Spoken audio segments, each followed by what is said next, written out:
Hello friends, welcome to my channel. இது உங்கள் butterfly lady junction.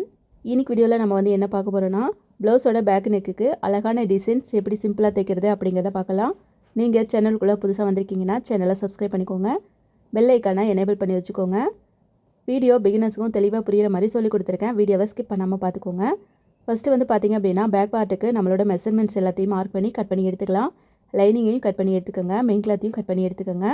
அதுக்கப்புறம் நம்மளோட நெக்கை வந்து பேப்பர் ஹேண்ட்வாஸில் வரைஞ்சி கட் பண்ணி எடுத்துக்கலாம். கட் பண்ணி எடுத்துருக்கக்கூடிய பேப்பர் ஹேண்ட்வாஸை லைனிங்கோட உள்பகுதியில் கரெக்டாக வந்து சென்டர் பார்த்து நீங்கள் வந்து அயன் பண்ணி எடுத்துக்கோங்க. அயன் பண்ணிங்கன்னா ஹேண்ட்வாஷ் பேப்பர் வந்து ஒட்டிக்கும். கரெக்டாக நேராக இருக்க மாதிரி நீங்கள் வந்து அயன் பண்ணி எடுத்துக்கோங்க. கரெக்டாக வந்து நேராக இருக்க மாதிரி அயன் பண்ணி எடுத்ததுக்கப்புறம் கிளாத்தை வந்து ரெட்டையாக மடிச்சுக்கலாம். இப்போ வந்து நம்ம சென்டரில் மார்க் பண்ணி விட்டுக்கலாம். சென்டர் வந்து நேராக இருக்க மாதிரி மார்க் பண்ணிங்கன்னா தான் உங்களுக்கு வந்து டிசைன்ஸ் வந்து நேராக கிடைக்கும்.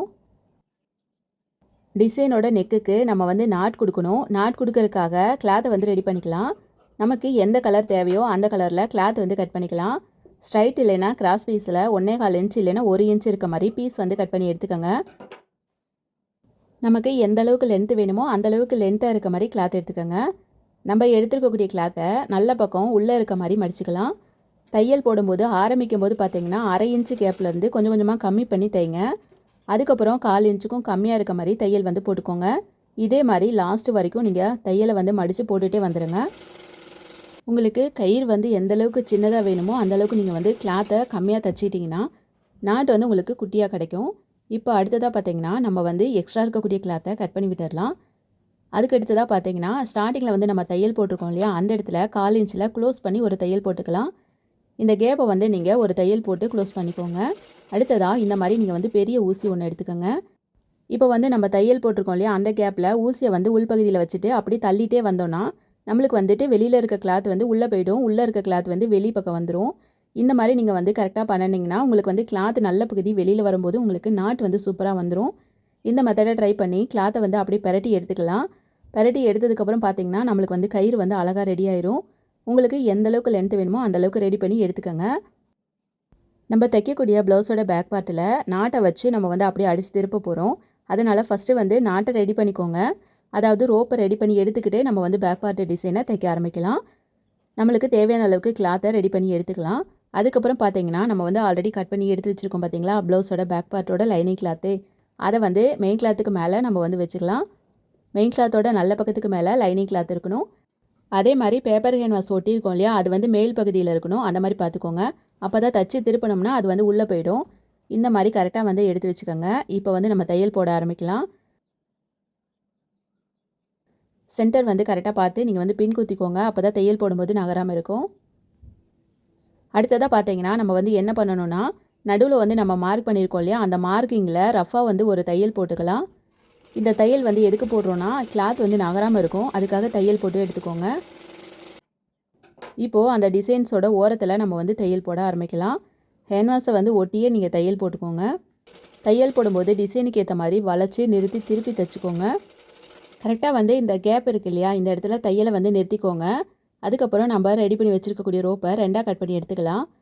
2 ரோப் இருக்குது இல்லையா, அதுலேருந்து 1 மட்டும் எடுத்துக்கோங்க. லைனிங் கிளாத்தில் அடிப்பக்கம் வந்து இந்த ரோப் போகிற மாதிரி விட்டுருங்க. அடியிலேருந்து நம்ம கொடுத்து தைச்சி திருப்பும்போது இந்த ரோப் வந்து அப்படியே நம்மளுக்கு நல்ல பக்கம் வெளியில் வந்துடும். ரோப்போட ஒரு பகுதி வெளியில் இருக்க மாதிரி பார்த்துக்கோங்க. ஒரு பகுதி கரெக்டாக அந்த முக்கோண டிசைன்ஸ் இருக்கு இல்லையா, அந்த இடத்துக்கிட்ட நிற்கிற மாதிரி பார்த்துக்கோங்க. இப்போது நீங்கள் வந்து என்ன பண்ணுறீங்கன்னா அந்த இடத்துல தையல் போட ஆரம்பிங்க.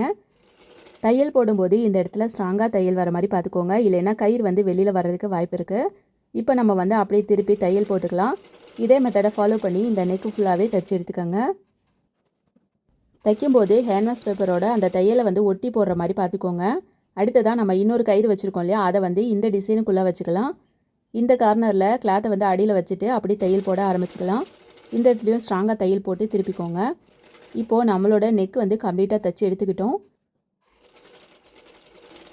இப்போது அவுட்லைன் எல்லாத்தையுமே நம்ம வந்து கட் பண்ணி எடுத்துக்கலாம்.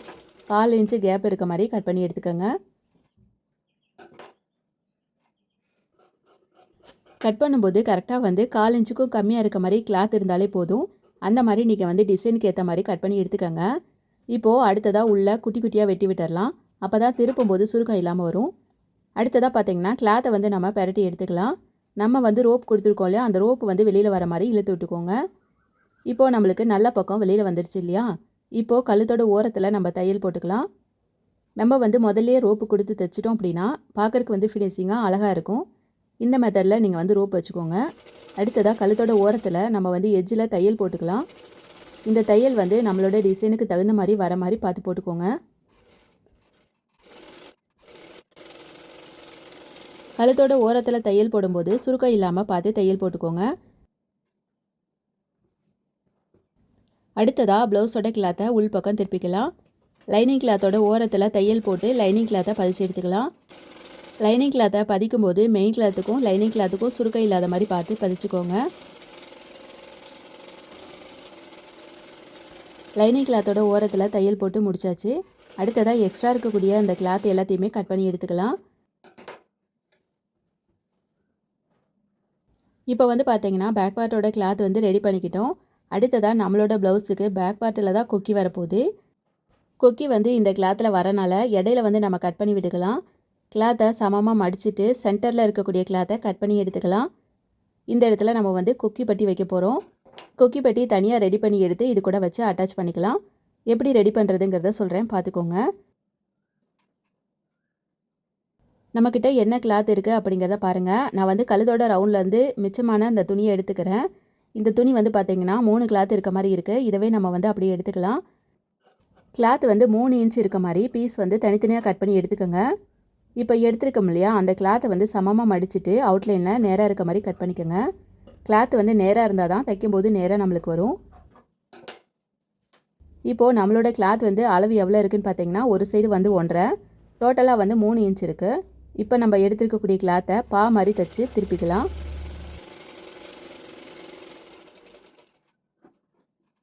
கிளாத் வந்து நேராக இருக்க மாதிரி பார்த்துக்கோங்க. கரெக்டாக 3 இன்ச் இருக்க மாதிரி பார்த்துக்கோங்க. இப்போது நம்ம வந்து பா மாதிரி தைச்சிட்டு அதை அப்படியே உள் பக்கம் பரட்டி எடுத்தோம்னா நல்ல பக்கம் நம்மளுக்கு வெளியில் வந்துடும். நம்ம எடுத்துருக்கக்கூடிய கிளாத்து நம்மளோட அந்த ப்ளவுஸோட கொக்கி பட்டிக்கு கரெக்டாக இருக்கா அப்படிங்கிறத பார்த்துட்டு மேலே ஒரு தையல் போட்டுக்கோங்க.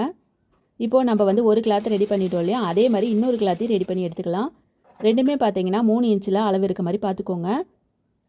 இந்த மாதிரி நம்ம வந்து ரெடி பண்ணி எடுத்துக்கிட்டு இந்த ப்ளவுஸோட அந்த கொக்கி பட்டியை நம்ம வந்து தைச்சிடலாம். ரெடி பண்ணி எடுத்துருக்க கொக்கி பட்டியை எப்படி தைக்கிறதுங்கிறத பார்த்துடலாம். ஒரு சைடு ப்ளவுஸோட பேக் பார்ட் இருக்கு இல்லையா, அதை வந்து எடுத்துக்கலாம். இப்போ நம்ம ரெடி பண்ணி வச்சுருக்கக்கூடிய பட்டி கிளாத்தை அடியில் வச்சுக்கலாம். இந்த இடத்துல 1/4 இன்ச் மார்க் பண்ணிவிட்டு அந்த 1/4 இன்ச்சில் பேக் பார்ட்டோட கிளாத் இருக்க மாதிரி வச்சுக்கோங்க. இந்த இடத்துல நீங்கள் வந்து ஒரு தையல் போட்டுக்கோங்க. அடுத்ததாக மேலே இருக்கக்கூடிய அந்த பட்டன் பட்டியோட கிளாத் இருக்கு இல்லையா, அதை வந்து அப்படியே ஒரு தடவை மடிச்சுக்கலாம். இந்த இடத்துல நீங்கள் மடிச்சுட்டு தையல் போடும்போது கரெக்டாக நீங்கள் பட்டியில் தையல் போடுறீங்களா அப்படிங்கிறத பார்த்துக்கோங்க. இப்போ வந்து அடிப்பக்கம் தையல் இருக்கு இல்லையா, அதை வந்து மறைக்கிற மாதிரி இந்த பட்டியை வச்சுக்கோங்க. அதுக்கப்புறம் இந்த பட்டிக்கு மேலே ஒரு தையல் போட்டு எடுத்துக்கலாம். இந்த மாதிரி தைச்சோம்னா பட்டி வந்து ஃபினிஷிங்காக பார்க்குறதுக்கு அழகாக இருக்கும். இந்த ஸ்டெப்பு வந்து பிகினர்ஸ்க்கு ரொம்பவே ஈஸியான ஸ்டெப்பு தான். இதை வந்து நீங்கள் அப்படியே ஃபாலோ பண்ணிக்கோங்க. அடுத்ததாக இன்னொரு சைடு இருக்கு இல்லையா, அந்த கிளாத் எடுத்துக்கலாம். எடுத்துருக்கக்கூடிய கிளாத்தோட உள் பகுதியில் பட்டன் பீஸை வச்சுக்கலாம். இப்போது பட்டன் பட்டி கிளாத்தை அடிப்பக்கம் வச்சுட்டு தையல் போட்டுக்கலாம். அடுத்ததாக பட்டன் பட்டியோட கிளாத்தை அப்படியே தையலை மறைக்கிற மாதிரி நம்ம வந்து மடிச்சுட்டு ஒரு தையல் போட்டுக்கலாம். இது வந்து பார்த்திங்கன்னா மேலே வந்து நம்மளுக்கு அந்த தையல் ஃபினிஷிங்காக இருக்க மாதிரி பார்த்துக்கோங்க. பிசுறு இருக்கக்கூடாது. கீழே தான் நம்மளுக்கு அந்த வெட்டி இருக்கிற பகுதி வரணும். அந்த மாதிரி நீங்கள் வந்து தைச்சிக்கோங்க. இது வந்து மேலால் வரக்கூடிய பகுதி அப்படிங்கிறனால இன்னொரு தையல் வந்து நம்ம கம்ப்ளீட் பண்ணிக்கலாம். இப்போது நம்மளோட 2 சைடுக்கும் கொக்கி பட்டி வந்து வச்சுட்டோம். அடுத்ததாக பார்த்திங்கன்னா இடுப்புக்கு வந்து பட்டி மடிச்சடிக்கணும். அதுக்காக 2 இன்ச்சில் கிளாத்து நேராக இருக்க மாதிரி கட் பண்ணி எடுத்துக்கோங்க. இது வந்து 2 சைடுக்கும் கிளாத் இருக்க மாதிரி கட் பண்ணி எடுத்துக்கிட்டு நம்ம வந்து பட்டி கொடுத்துக்கலாம்.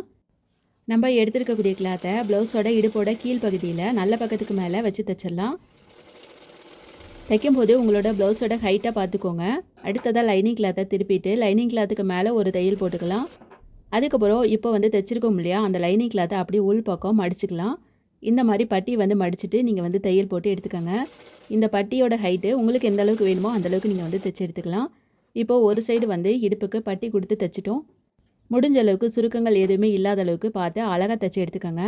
இப்போது நம்மளோட ஒரு சைடு வந்து ரெடி ஆகிடுச்சு இல்லையா, அதே மாதிரி இன்னொரு சைடுக்கும் பட்டி கொடுத்து தைச்சி எடுத்துக்கலாம். இப்போது 2 சைடும் நம்ம வந்து ரெடி பண்ணி எடுத்ததுக்கப்புறம் நம்மளுக்கு வந்துட்டு எந்த சைடு கொக்கி வரப்போகுது, எந்த சைடு ஐ கட்ட போகிறோம் அப்படிங்கிறத பார்த்துக்கோங்க. அடுத்ததாக பார்த்தீங்கன்னா நான் வந்து த்ரெட் பைப்பிங் கொடுக்க போகிறேன். அதாவது ரெடிமேட் பைப்பிங் கொடுக்க போகிறேன். இந்த ப்ளவுஸுக்கு மேட்சாக இருக்க மாதிரி த்ரெட் பைப்பிங்கோட கலர் இருக்க மாதிரி எடுத்துக்கலாம். இப்போ நம்ம எடுத்துருக்கக்கூடிய ரெடிமேட் பைப்பிங்கை நம்மளோட நெக்குக்கு ஓரத்தில் அடிப்பக்கம் வச்சுட்டு தையல் போட்டுக்கலாம். இது வந்து பார்த்தீங்கன்னா ரெடிமேட் பைப்பிங் அப்படிங்கிறனால அப்படியே மேலே வச்சு தையல் போட்டோம்னா பார்க்கறக்கு வந்து அழகாக இருக்கும். இது கழுத்துக்கு மட்டும் வைக்காமல் பட்டன் பட்டியிலேருந்து இடுப்பு வரைக்கும் நம்ம வந்து வச்சோம்னா பார்க்கறக்கு வந்து ரொம்ப அழகாக இருக்கும். இப்போ வந்து பார்த்தீங்கன்னா ஒரு சைடு வந்து பைப்பிங் கொடுத்து கம்ப்ளீட் பண்ணிட்டோம். இதே மாதிரி இன்னொரு சைடுக்கும் தனியாக பைப்பிங் கொடுத்துக்கலாம். ஒருவேளை உங்கள்கிட்ட ரெடிமேட் பைப்பிங் த்ரெட் இல்லைன்னா நீங்கள் வந்து பைப்பிங்கை தனியாக வச்சுக்கோங்க, இல்லைன்னா லேஸ் வச்சு கம்ப்ளீட் பண்ணிக்கோங்க. தையலை பொறுத்தளவுக்கு பார்த்தீங்கன்னா எந்த அளவுக்கு பொறுமையாக நம்ம வந்து தைக்கிறோமோ அந்தளவுக்கு நம்மளுக்கு அழகாக ரிசல்ட் வரும். நான் சொல்லிக் கொடுக்குற மெத்தடை வச்சு ஃபாலோ பண்ணி நீங்கள் வந்து ப்ளவுஸோட பேக் பார்ட்டுக்கு டிசைன் தைச்சிக்கோங்க, ரொம்பவே சூப்பராக வரும். நான் சொல்லிக் கொடுத்தது உங்களுக்கு புரிஞ்சிச்சா இல்லையா அப்படிங்கிறத கமெண்ட் பாக்ஸில் சொல்லுங்கள். நம்மளோட சேனலில் பார்த்தீங்கன்னா பிகினர்ஸுக்கு எளிமையாக புரிகிற மாதிரி டெய்லரிங் சம்மந்தமாக நிறைய வீடியோஸ் சொல்லிக் கொடுத்து வீடியோ போட்டிருக்கோம். நீங்கள் சேனலோட நேமை கிளிக் பண்ணி பார்த்து கற்றுக்கோங்க. உங்களுக்கு ப்ளவுஸ் சம்மந்தமாக ஏதாவது சந்தேகங்கள் இருந்தாலும் கமெண்ட் பாக்ஸில் கேட்கலாம். ப்ளவுஸோட பேக் பார்ட்டுக்கு அழகாக டிசைன் ரெடி பண்ணி எடுத்துக்கிட்டோம். ஒருவேளை உங்களுக்கு ப்ளவுஸோட பேக் பார்ட்டில் கொக்கி பட்டி வேணாம் அப்படின்னா நீங்கள் வந்து இடையில கட் பண்ணி கொக்கி பட்டி வைக்காமல் டிசைன்ஸ் மட்டும் தைச்சிக்கோங்க. இதில் வந்து பார்த்தீங்கன்னா ஒரு சைடு வந்து கொக்கி வச்சுக்கலாம், ஒரு சைடு வந்து ஐ கட்டிக்கலாம். கொக்கி வைக்கும்போது அதில் வந்து நிறைய கொக்கி வர மாதிரி வச்சிங்கன்னா தான் கேப் இருக்காது. இந்த மெத்தடை ஃபாலோ பண்ணி நீங்கள் தைச்சி பாருங்கள், உங்களுக்கு வந்து ப்ளவுஸ் ரொம்பவே சூப்பராக வரும். இந்த வீடியோ உங்களுக்கு யூஸ்ஃபுல்லாக இருந்திருக்கும்னு நினைக்கிறேன். இந்த வீடியோ பார்த்து நீங்கள் தைச்சிருந்தது எப்படி வந்திருக்குங்கிறத கமெண்ட் பாக்ஸில் சொல்லுங்கள். அப்போ தான் மற்றவங்களும் தையல் கற்றுக்கிறதுக்கு ஈஸியாக இருக்கும். இதே மாதிரி டெய்லரிங் வீடியோஸ்க்கு இந்த சேனலை சப்ஸ்கிரைப் பண்ணிக்கோங்க, மறக்காமல் பெல் ஐக்கானை எனேபிள் பண்ணிக்கோங்க. அப்போ தான் உங்களுக்கு அடுத்தடுத்த வீடியோஸ் நோட்டிஃபிகேஷனில் வரும்.